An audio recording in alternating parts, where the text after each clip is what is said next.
Introdução. O propósito desta gravação é comentar e condensar um dos livros mais assombrosos jamais escritos.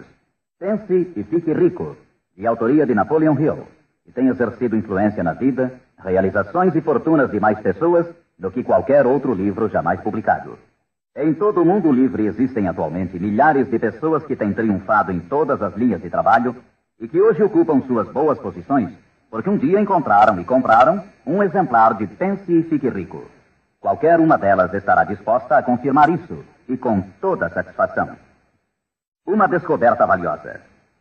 Descobri pela primeira vez esse notável livro no outono de 1949.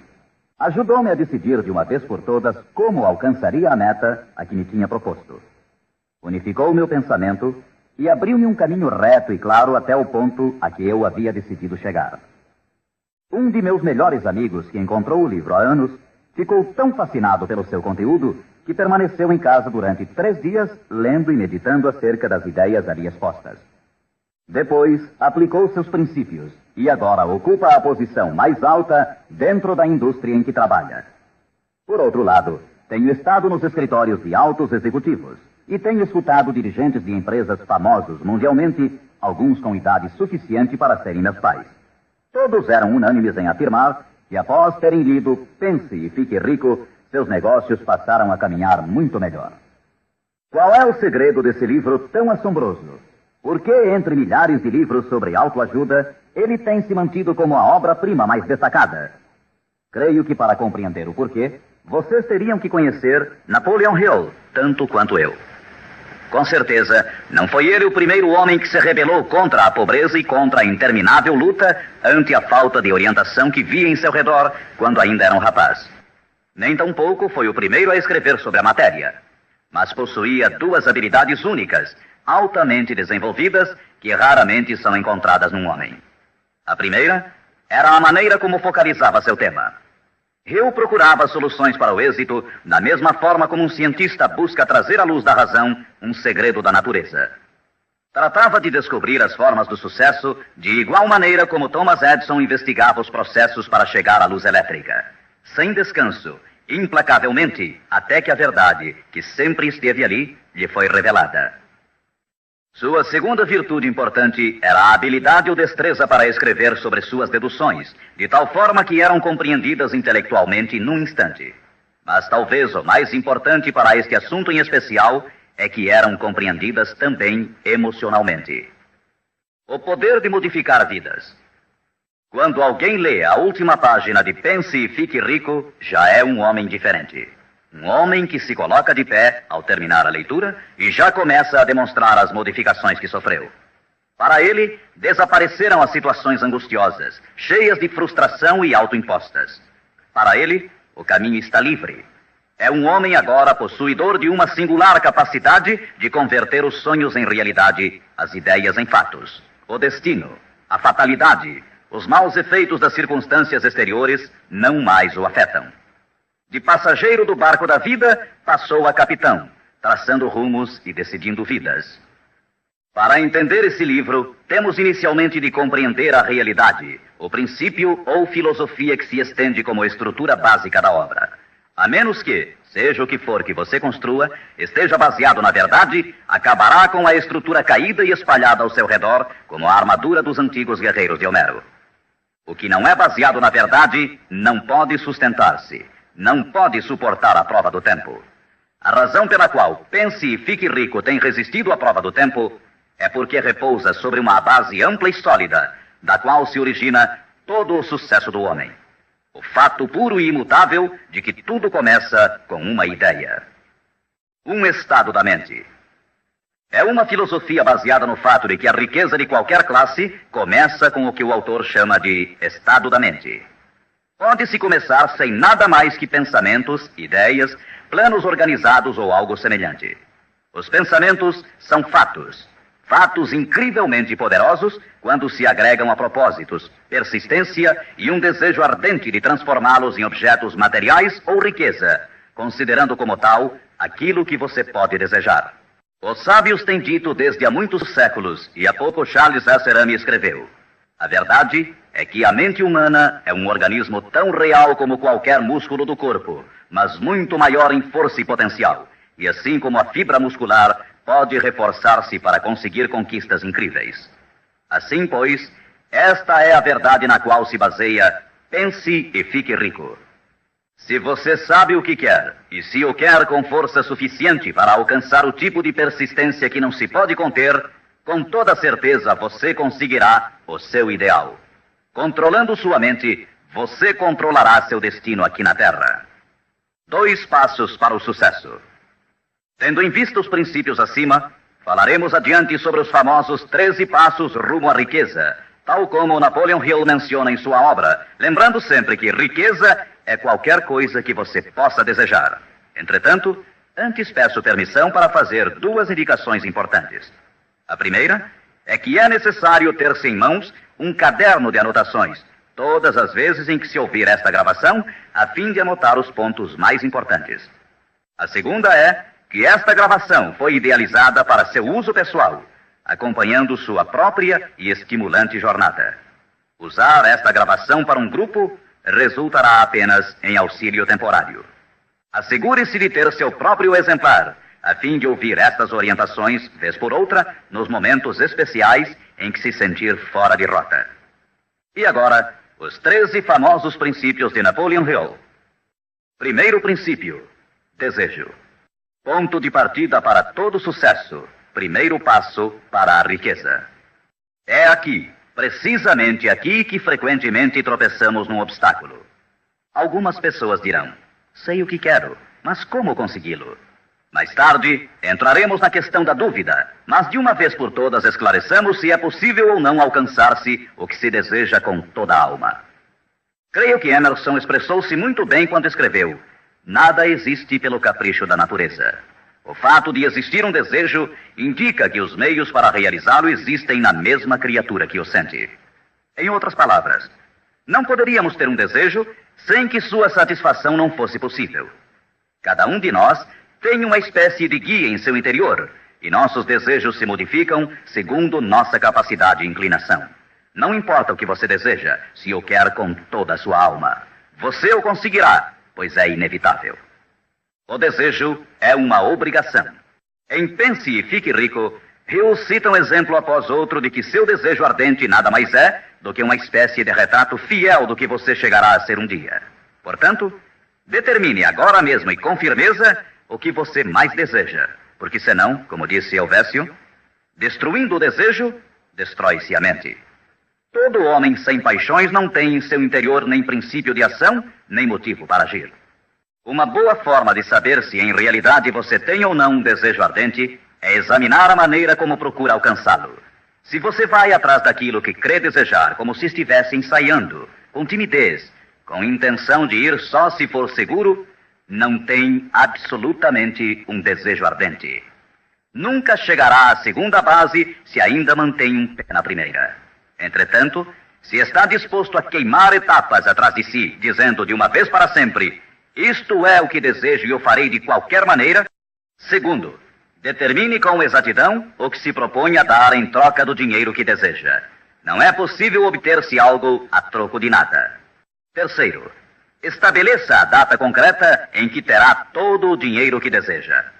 Quarto, idealize um plano definido para levar a cabo o seu desejo e dê início imediatamente.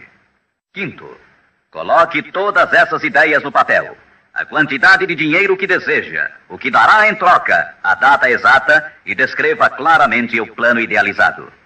Sexto, leia sua manifestação escrita em voz alta pelo menos 2 vezes ao dia. Uma vez, imediatamente antes de deitar-se à noite, e outra ao levantar-se pela manhã. Enquanto lê, sinta-se, veja-se e creia-se como se já tivesse o dinheiro, ou seja, qual for o seu objetivo. É importante que você siga estas instruções ao pé da letra. Ouça diversas vezes esta parte da gravação até que a conheça muito bem, pois o desejo é o mais importante dos 13 princípios. Este capítulo do livro termina com as seguintes palavras: através de algum estranho e poderoso princípio de química mental, ainda desconhecido, O impulso do desejo é envolvido por algo que não reconhece palavras tais como impossível e não aceita o fracasso como realidade. Segundo princípio, fé. A fé é imprescindível para o sucesso. Você jamais teria pensado em seu desejo principal se a fé não estivesse presente dentro de sua mente. Às vezes, você poderá encontrar dificuldades em ter fé em si próprio, mas tenha a certeza de que encontrará muita fé nesses princípios. Use-os, portanto. Vejamos o que Napoleon Hill diz sobre a fé. A fé é um estado de espírito que pode ser induzido ou criado por meio de afirmações ou instruções repetidas à mente subconsciente através do princípio da autossugestão. Isto significa nem mais nem menos que uma sugestão pode ser implantada por você mesmo, conscientemente, assim como uma autobiografia é uma história escrita por uma pessoa sobre si mesma. Projetando a imagem mental de você mesmo, tendo em destaque seu desejo principal e repetindo tal ação várias vezes, isso resultará na fé de que necessita. A fé é vital para o sucesso. O imperador Napoleão Bonaparte disse uma vez: todo andaime religioso se desarruma como um edifício em ruínas ante uma só palavra: fé. Por sua vez, Goethe afirmava: as épocas de fé são épocas frutíferas. As épocas de incredulidade, ainda que esplendorosas, são estéreis de todo o bem permanente. E como disse Schlegel, na vida real, toda grande empresa começa e dá seu primeiro passo com a fé. Portanto, tenha fé de que pode alcançar aquilo que busca, porque jamais você poderia ter se decidido se não pudesse alcançá-lo. Autoconfiança. Em seu capítulo sobre a fé, Hill oferece uma fórmula para a autoconfiança: repetir-se a si mesmo constantemente. Primeiro, sei que tenho a capacidade de alcançar o objetivo de meu propósito definido na vida. Portanto, exijo persistência de mim mesmo, ação contínua para a execução. E aqui agora prometo executar esta ação. Segundo, percebo que os pensamentos dominantes em minha mente reproduzir-se-ão com o tempo em ação externa, física, e que de maneira gradual transformar-se-ão em realidade física. Portanto, concentrarei meus pensamentos durante 30 minutos diários na tarefa de criar a imagem do que pretendo ser, criando assim em minha mente um retrato mental claro de minha pessoa e em decorrência de meu objetivo. Terceiro, sei que através do princípio da autossugestão, qualquer desejo que alimente com persistência em minha mente buscará com o tempo a maneira, através de meios práticos, para alcançar o objetivo que há por detrás dele. Portanto, dedicarei 10 minutos de cada dia para exigir de mim mesmo o desenvolvimento da autoconfiança. Quarto, detalharei por escrito os objetivos principais e concretos de minha vida, e nunca deixarei de tentar alcançá-los até que tenha desenvolvido a autoconfiança suficiente para isso. Quinto, sei que nenhuma riqueza ou posição pode durar muito, a menos que seja erguida sobre a verdade e a justiça. Por conseguinte, não participarei de qualquer atividade que não beneficie a todos os que dela participem. Terei sucesso em conseguir a cooperação de outras pessoas, bem como em atrair o pessoal desejado. Então você tem realmente o desejo que o conduzirá ao pleno sucesso. Com esse tipo de resolução, você será capaz de levantar-se após os tropeços que lhe sucederem. As únicas pessoas que não cometem erros são as que nunca tentam nada. Os tímidos são como afluentes de um lago. Nunca se aventuram ao mar amplo e profundo. Esses mesmos princípios atuarão sobre qualquer coisa que você deseje. Um lar harmonioso, uma carreira com mais êxito ou mesmo mais dinheiro para cuidar melhor de sua família e prevenir-se para os anos futuros. Para obter sua parte na prosperidade que o espera mais adiante, Napoleon Hill oferece a você a seguir 6 passos práticos e precisos. 6 passos vitais. Primeiro, fixe em sua mente a quantidade exata de dinheiro que deseja. Não é suficiente dizer, desejo muito dinheiro. Seja preciso com relação à quantidade. Existe uma razão psicológica quanto a essa precisão e que será abordada posteriormente. Induzirei outros a servir-me através da minha boa disposição em servir aos demais. Eliminarei o ódio, a inveja, os ciúmes e o egoísmo, oferecendo amor a toda a humanidade, pois sei que uma atitude negativa nunca me trará o sucesso. Farei com que os demais creiam em mim, pois creio neles e em mim mesmo. Terceiro princípio: Autossugestão. Mediante a sugestão repetida, a mente subconsciente pode trabalhar para nós. Já fizemos referências a isso. A autossugestão é a faculdade de ser capaz de concentrar na mente o nosso ardente desejo, até que o nosso subconsciente o aceite como uma realidade e comece a imaginar os meios para realizá-lo. É daqui que provém os impulsos, as súbitas centelhas de inspiração e orientação. Agora, resumiremos as instruções dadas no segundo princípio, fé, em relação aos 6 passos, autoconfiança, e as combinaremos com os princípios sobre a autossugestão, constantes no livro Pense e Fique Rico. Primeiro, vá a um lugar tranquilo, talvez na cama à noite, feche os olhos e repita em voz alta, para que possa escutar suas próprias palavras, a manifestação escrita da quantidade de dinheiro que se propõe a acumular, ou uma reafirmação cuidadosa do que possa ser sua meta, bem como o tempo limite para alcançá-la, além da descrição do serviço ou mercadoria que se dispõe a dar em troca do que vai receber. À medida que põe em prática estas instruções, imagine-se já possuidor de sua meta. Suponhamos, por exemplo, que você se propõe a economizar em cruzeiros o equivalente a $50 mil até o dia 1º de janeiro, daqui a 5 anos, que se determina a prestar serviços pessoais em troca de dinheiro como vendedor. A manifestação escrita de seus propósitos deve ser a seguinte. Escreva. Para o dia 1º de janeiro de 1900 e aconteça o que acontecer, terei em meu poder a quantia de cruzeiros que economizarei em quantidades diversas durante aquele período. Em troca desse dinheiro, prestarei o melhor serviço possível, rendendo o máximo como vendedor de... Escreva aqui o produto que se propõe a vender ou qualquer coisa que você faça para ganhar a vida. Tenho certeza de que, à época aprazada, terei esse dinheiro em meu poder. Minha fé é tão grande que já posso ver esse dinheiro diante de meus olhos. Posso tocá-lo com minhas mãos, pois está à espera de passar para meu poder tão logo eu preste o serviço que proponho a desempenhar em troca dele. Estou preparando um plano para acumular esse dinheiro e o seguirei à medida que o receba. Segundo, repita isto pela manhã e à noite, até que possa ver claramente em sua imaginação o dinheiro que se dispôs a acumular. Terceiro, coloque uma cópia do que escreveu onde possa vê-la dia e noite, quando se deitar ou levantar-se, até que possa recordá-la perfeitamente. Ao se dispor a colocar em prática estas instruções, você estará aplicando o princípio da autossugestão. Quarto princípio, conhecimento especializado. O integral conhecimento dos detalhes de seu trabalho ou produto é indispensável para alcançar o sucesso. Neste princípio, Hill destaca um ponto muito importante. O conhecimento constitui uma força somente quando está organizado num plano concreto de ação e dirigido a um fim definido. Ele nos diz: antes que você possa estar seguro de sua capacidade de transformar o desejo em seu equivalente monetário, necessitará de conhecimento especializado do serviço, mercadoria ou profissão que se dispõe a oferecer em troca. Talvez você precise de muito mais conhecimento especializado do que tem, ou do que pode adquirir normalmente. Se for essa a situação, poderá resolver o problema mediante a utilização de um sistema que chamaremos de grupo mental.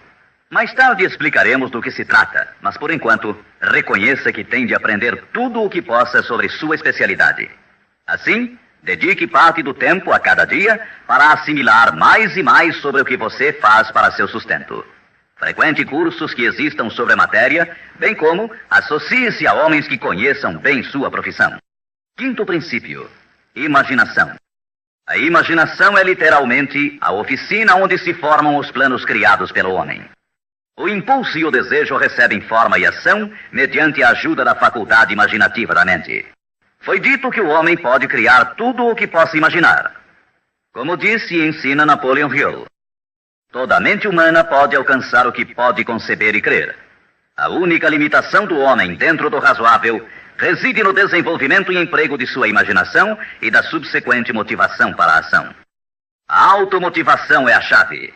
Os maiores dirigentes de negócios, indústrias e finanças, os grandes artistas, músicos, poetas e escritores chegaram a ser os melhores porque desenvolveram a força da automotivação.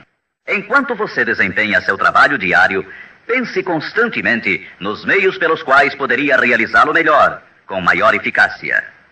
Pense nas modificações inevitáveis. Podem ser feitas agora? Se você sente limitações, lembre-se das palavras do famoso arquiteto Frank Lloyd Wright. A raça humana construiu com mais grandeza quando maiores eram as limitações e, portanto, quando mais era necessária a imaginação para construir. As limitações parecem ter sido sempre as melhores amigas da arquitetura. Quando você construir seu futuro partindo desse ponto de vista, não se preocupe com as limitações. Recorde que estas podem ser suas melhores amigas, posto que requerem imaginação se tivermos que nos levantar acima delas. E como disse Beecher, a alma sem imaginação é como um observatório sem telescópio. Sexto princípio: planejamento organizado. Para obtermos sucesso em um empreendimento que decida nossa vida, devemos ter planos perfeitos. Se você já decidiu qual é o seu desejo, qual é a sua meta, organizemos agora um plano para sua realização, de acordo com um programa. Citarei novamente: pense e fique rico. Você já sabe que tudo o que o homem cria ou adquire começa sob a forma de desejo. Transforma-se depois, do abstrato ao concreto, na oficina da imaginação, onde se criam e se organizam planos para sua transição. Você tem que ter um plano. Anteriormente, foram-lhe dadas instruções para adotar 6 passos práticos e definidos como seu primeiro movimento para traduzir o desejo que você possa ter em seu equivalente físico. Um daqueles passos era a formulação de um plano prático, concreto, através do qual aquela transformação pudesse ser efetuada. Primeiro, alie-se com uma ou mais pessoas, tantas quantas necessitar, para criar e pôr em prática seu plano ou planos para o acúmulo de dinheiro que marcou como sua meta, fazendo uso do princípio da reunião de inteligências. É o grupo mental, e isso é muito importante. Segundo, antes de formar seu grupo mental, decida quais as vantagens e benefícios que pode oferecer individualmente aos membros do grupo que a formam em troca de sua cooperação. Ninguém trabalhará de forma indefinida, sem alguma forma de compensação, ainda que esta não seja em dinheiro. Terceiro, reúna-se com os membros de seu grupo 2 vezes por semana, pelo menos, e com maior frequência, se possível, até que tenham aperfeiçoado o plano ou planos para a consecução de sua meta. Quarto, mantenha uma harmonia perfeita entre você e cada membro de seu grupo mental. Tenha em vista 2 fatos.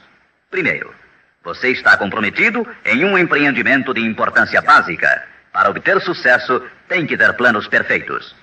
Segundo, deve ter a vantagem da experiência, instrução, capacidade e imaginação naturais de outras mentes.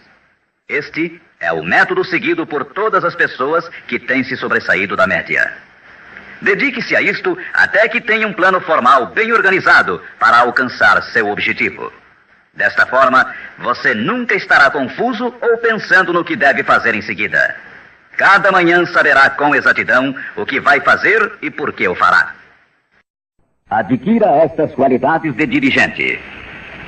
É neste capítulo de Pense e Fique Rico que Hill nos fala das características que deve ter o homem que dirige. Primeiro, determinação. Segundo, autocontrole. Terceiro, acurado senso de justiça. Quarto, exatidão nas decisões. Quinto, precisão nos planos. Sexto, hábito de fazer mais do que recebe como pagamento. Sétimo, personalidade agradável. Oitavo, simpatia e compreensão. Nono, domínio do detalhe. Décimo, boa disposição para assumir toda a responsabilidade. 11º, sentido de cooperação. O capítulo sobre planejamento organizado é um dos mais importantes do livro. Basta dizer que um homem sem plano é como um barco sem rumo. Não tem para onde ir e sofrerá um desastre quase inevitavelmente. 7º princípio, decisão. A demora, o oposto da decisão, é um inimigo que todo homem tem que vencer. A análise minuciosa de mais de 25 mil homens e mulheres que experimentaram fracassos revelou que a falta de decisão estava na cabeça da lista das 30 causas principais do fracasso. A análise de várias centenas de pessoas que haviam acumulado fortunas superiores a $1 milhão demonstrou o fato de que cada um deles tinha o hábito de tomar decisões com rapidez e lentamente modificá-las à medida que houvesse necessidade de uma alteração. As pessoas que fracassaram em acumular dinheiro, sem exceção, quase sempre tinham o hábito de tomar decisões com lentidão e depois modificavam-nas com rapidez e frequência. Ter um objetivo concreto torna mais fácil a tarefa de tomar decisões rápidas. Entre os inúmeros exemplos citados por Hill, um dos mais conhecidos é o caso de Henry Ford. Uma das qualidades mais destacadas daquele industrial era seu hábito de tomar decisões concretas com rapidez e depois modificá-las com calma. Esse modo de ser era tão pronunciado em Ford que lhe deu reputação de obstinado. Foi essa aptidão que o impulsionou a continuar fabricando o seu famoso modelo T, o automóvel mais feio do mundo, mas naquele tempo o mais prático, apesar de todos os seus assessores e alguns dos compradores insistirem para que ele o modificasse. Talvez Ford tenha demorado muito em fazer as alterações, mas o resto da história é que sua firmeza de decisão produziu-lhe uma enorme fortuna, sem que fosse necessário modificar o modelo, e seguramente a companhia hoje não está pior por isso. Quando você tiver uma ideia, apegue-se a ela. As pessoas que fracassam, em sua maioria, geralmente se influenciam com facilidade pela opinião dos demais, deixando-se inclinar sem dificuldades. Permitem que os jornais e falatórios dos vizinhos pensem por elas, mesmo sabendo que as opiniões são as mercadorias mais baratas da terra. Siga seu próprio conselho ao colocar em prática os princípios aqui descritos, tomando suas próprias decisões e seguindo-as. Não faça confidências a ninguém, exceto aos membros do seu grupo mental, e tenha muito cuidado na seleção desse grupo, escolhendo somente aqueles que simpatizem e harmonizem totalmente com seus propósitos.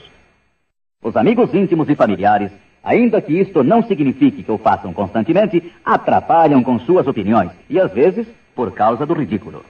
Milhares de homens e mulheres arrastam consigo complexos de inferioridade durante toda a vida, porque alguma pessoa bem intencionada, mas ignorante, destruiu toda a sua confiança através de opiniões ou expondo-as ao ridículo. Se uma decisão merece algo, você deve agarrar-se a ela até que a tenha desenvolvido completamente. Oitavo princípio: persistência. A força de vontade e o desejo, adequadamente combinados, constituem uma dupla irresistível.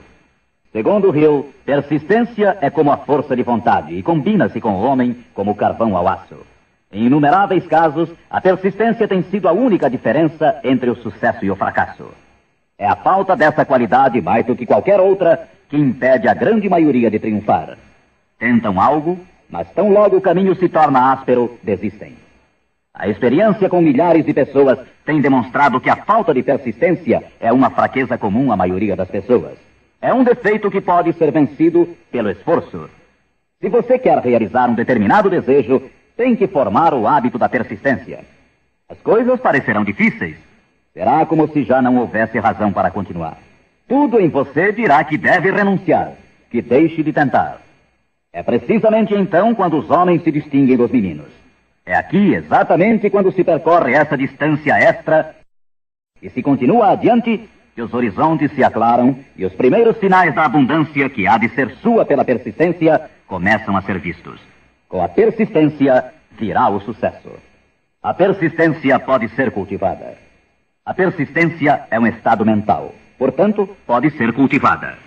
Como todos os estados da mente, a persistência se baseia em causas definidas, e entre elas encontramos as seguintes. Primeira, unidade de propósito, saber o que se quer. Segunda, desejo. Terceira, confiança em si mesmo. Quarta, unidade de planos. Quinta, conhecimento preciso, saber que seu plano é firme. Sexta, cooperação. A simpatia, a compreensão e a cooperação harmoniosa dos demais tende a desenvolver a persistência. Sétima, força de vontade. Oitava, hábito. A persistência é resultado direto do hábito. Nono princípio: usar a força de seu grupo mental. Duas mentes que se unem nunca deixam de criar uma terceira força, invisível, intangível, que pode ser comparada a uma terceira mente. É neste capítulo que Hill descreve a importância de formar-se um grupo de pessoas que simpatizem com o seu desejo. Esse grupo mental pode ser integrado de 2 ou mais indivíduos que eventualmente possam ter planos semelhantes. Com a decorrência das reuniões, você perceberá muitas vezes, ao estar discutindo algo com outra pessoa, que de repente surgem-lhe boas ideias, que são resultado dessa associação. ideias que nunca apareceriam sem ela. O mesmo sucede com a outra pessoa. Estimule seu pensamento. Grande quantidade de boas ideias tem brotado de mentes individuais como resultado de participação em grupo.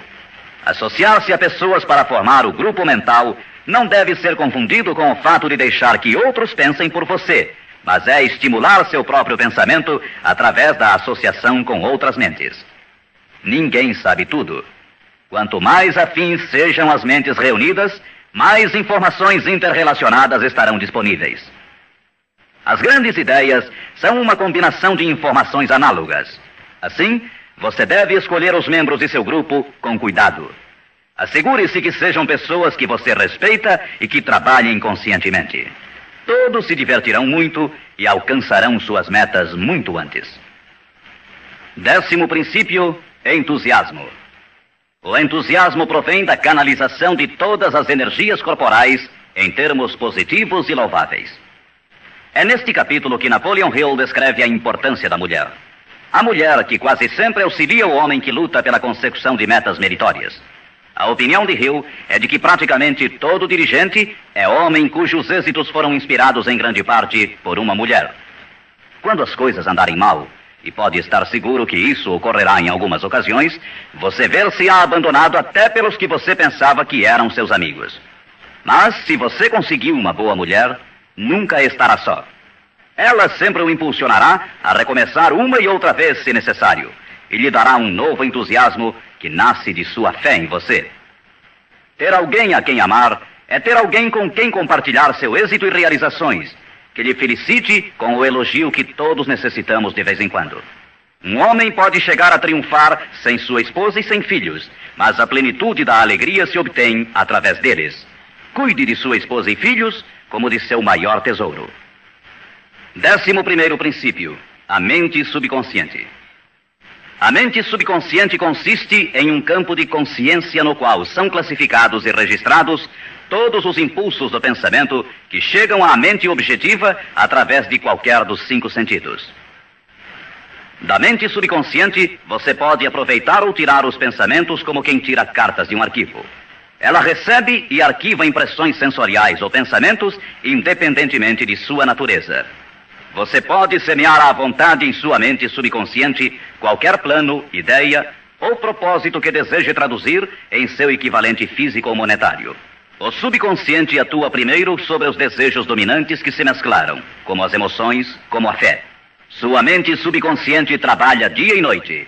Mediante um procedimento ainda desconhecido para o homem, a mente subconsciente toma da inteligência infinita poder para transformar de maneira espontânea o desejo próprio no seu equivalente físico, usando sempre os meios mais práticos mediante os quais pode alcançar seu fim. Não é possível controlar completamente a mente subconsciente, mas pode-se entregar a ela qualquer plano, desejo ou propósito para que seja transformado em algo concreto. Ninguém sabe muito sobre o que chamamos a mente subconsciente ou mesmo de subconsciente. Sabemos que é incalculavelmente poderosa e que pode solucionar nossos problemas se corretamente empregada.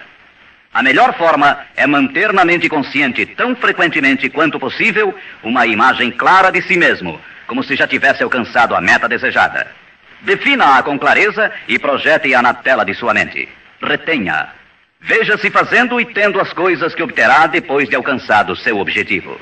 Imagine isso tão a miúde quanto possível enquanto prossegue com seu trabalho diário, especialmente no momento de dormir e no instante de acordar.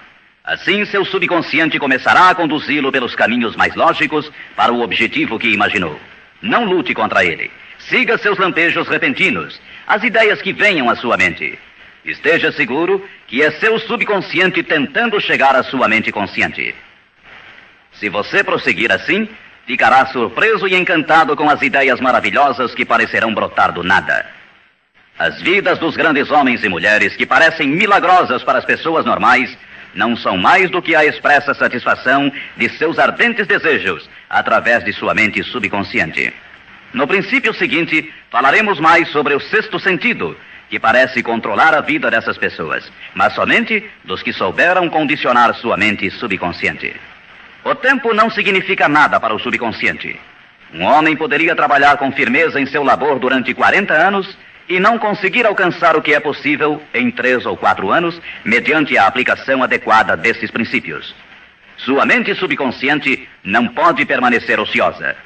Se você não implantar desejos dentro dela, quaisquer ideias que surgirem como resultado de seu descuido servirão de alimento para ela. Lembre-se que você vive no meio de todo o gênero de impulsos e pensamentos que chegam a seu subconsciente sem seu conhecimento. Alguns desses impulsos são negativos e outros positivos. Você deve evitar os impulsos negativos e ajudar a influenciar de maneira espontânea sua mente subconsciente mediante impulsos positivos de desejo. Quando conseguir isso, terá a chave que abrirá a porta para o subconsciente. Bulwer escreveu: o homem que triunfa sobre seus semelhantes é aquele que muito breve na vida discerne com clareza seu objetivo e caminha para ele com todas as suas forças. Inclusive, o próprio gênio não é mais do que a observação minuciosa reforçada pela consistência do propósito. Todo homem que observa atentamente e atua com firmeza converte-se inconscientemente em gênio. Há que se notar que foi dito inconscientemente. Saiba o que quer. Decida de uma vez por todas o que haverá de ser seu. Mantenha-se firme em seu rumo, impulsionado pela fé, e seu subconsciente fará o resto. 12º princípio: o cérebro. O cérebro possui a força mais maravilhosa, milagrosa, de maior potência que o mundo já conheceu. Se você tivesse acesso a toda a riqueza do mundo e pegasse apenas uma moeda, estaria fazendo mais ou menos o que muito provavelmente tem feito ao usar seu cérebro. Nada é mais lastimável no mundo do que a incompreensão da maioria das pessoas com relação ao potencial de seu cérebro e das mentes consciente e inconsciente, às quais está acoplado. Sua própria central elétrica. O número de linhas que ligam entre si as células cerebrais é igual ao algarismo 1, seguido por 15 milhões de zeros. Calcula-se que existem de 10 a 14 bilhões de células no córtex cerebral humano normal. É inconcebível, pois, que esta intrincada maquinaria deva existir com o único propósito de manter as funções físicas inerentes ao desenvolvimento e manutenção do corpo físico. O cérebro é o mecanismo que nos deu o avião supersônico, os satélites artificiais, os foguetes que adentram no espaço exterior, as artes, as ciências, etc. Tudo o que hoje sabemos, usamos e usaremos no futuro, tem saído desta pequena massa cinzenta que todos nós temos. Pode você duvidar, ainda que por um momento, de que pode trazer a você e aos seus o que quer que deseje aqui na Terra? É evidente que não conseguirá se admitir que sua força é como a de uma pessoa que deixa de agir, como aqueles que nem sequer pensaram nisso alguma vez. Deixe para o cérebro o trabalho que você decidiu realizar e veja como ele o executa. 13º princípio: o sexto sentido. O sexto sentido é o equipamento receptor através do qual chegam à mente ideias, planos e pensamentos que às vezes recebem o nome de lampejos repentinos ou inspirações. O sexto sentido pode ser descrito como sendo o sentido através do qual a inteligência infinita pode e efetivamente se comunica com o indivíduo de maneira espontânea e sem esforço algum por parte deste. Eis aqui a base desta filosofia. Só pode ser assimilada, compreendida e aplicada depois de dominados os primeiros 12 princípios. O sexto sentido é aquela parte da mente subconsciente que nos referimos como imaginação criadora e desafia qualquer descrição. Por outro lado, torna-se difícil explicar o que seja para qualquer pessoa que não tenha dominado os demais princípios desta filosofia, o que estes princípios representam, porque falta a essa pessoa o conhecimento e a experiência com os quais possa comparar o sexto sentido. Este sentido pode ser adquirido. O sexto sentido não é algo que possa ser ligado e desligado à vontade. A capacidade de empregar essa enorme força chega pouco a pouco, através da aplicação dos outros princípios que esboçamos. Muitos indivíduos adquirem um conhecimento prático do sexto sentido antes dos 40 anos de idade. Entretanto, com maior frequência é adquirido depois de bem passados os 50, porque as forças espirituais com as quais está intimamente ligado o sexto sentido geralmente não amadurecem e chegam a ser utilizadas, senão através de vários anos de meditação, de autoanálise e de pensamentos corretos. Todavia, nada nos impede que comecemos a desenvolvê-lo desde agora, aplicando com entusiasmo os princípios que foram expostos até aqui. Lembre-se disto.